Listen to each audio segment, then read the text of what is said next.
पत्रकार परिषदेचं असं नियोजन की येणाऱ्या 5 तारखेला छत्रपती संभाजीनगरमध्ये भव्य आक्रोश मोर्चा निघणार आहे। तुम्हाला सर्व पत्रकार बंधूंना तर माहिती आहे, 16 नोव्हेंबरला मालेगाव तालुक्यातील डोंगरखेळ गावी यज्ञादुशांवर एका नराधमाने क्रूर अत्याचार करून तिचा खून केलेला आहे। त्या संदर्भात छत्रपती संभाजीनगरमध्ये सकल सोनार व सर्व समाजाच्या पाठिंब्याच्या याच्यावर आम्ही 5 डिसेंबर रोजी सकाळी 10 वाजता ते क्रांती चौक ते विभागीय आयुक्त की ते आक्रोश मोर्चा काढण्यात येणार आहे। या आक्रोश मोर्चामध्ये शहरातील किती नागरिक सहभागी होण्याची शक्यता? शहरातील व जिल्ह्यातील 15 ते 20 हजार नागरिक या मोर्चात सहभागी होतील अशी शक्यता आहे। पोलीस प्रशासनाने आपल्याला परवानगी दिलेली आहे? पोलीस प्रशासनानं आम्ही पत्रव्यवहार केलेला आहे।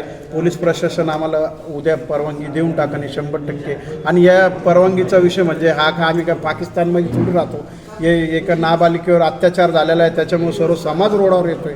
पोलीस प्रशासनाने परवानगी देणे आम्हाला माहिती आहे। बरं, या आक्रोश मोर्चासाठी सामाजिक संघटना आपल्या जिल्ह्यातील किती सामाजिक संघटना सहभाग घेणार आहे? आम्हाला बौद्ध भंतेजी यांनी आम्हाला पाठिंबा दिलेला आहे, किन्नर समाजाने पाठिंबा दिलेला आहे। आम्हाला सर्व कॉलेजेस व सर्व शालेय ट्युशन्स यांनी स्वतः पाठिंबा दिलेला आहे। मनोज जरांगे दादा पाटील यांच्याशी सविस्तर आज चर्चा करणार आहे, ते पण आम्हाला पाठिंबा देणार आहे। शीख समाज पण आम्हाला पाठिंबा देणार आहे आणि मारवाडी समाज पण आम्हाला पाठिंबा देणार आहे। या आमच्या मागण्या अशा असणार आहे की त्या नरात आम्हाला फाशी व्हायला पाहिजे आणि हा खटला फास्ट ट्रॅक कोर्टामध्ये चालला पाहिजे। धन्यवाद।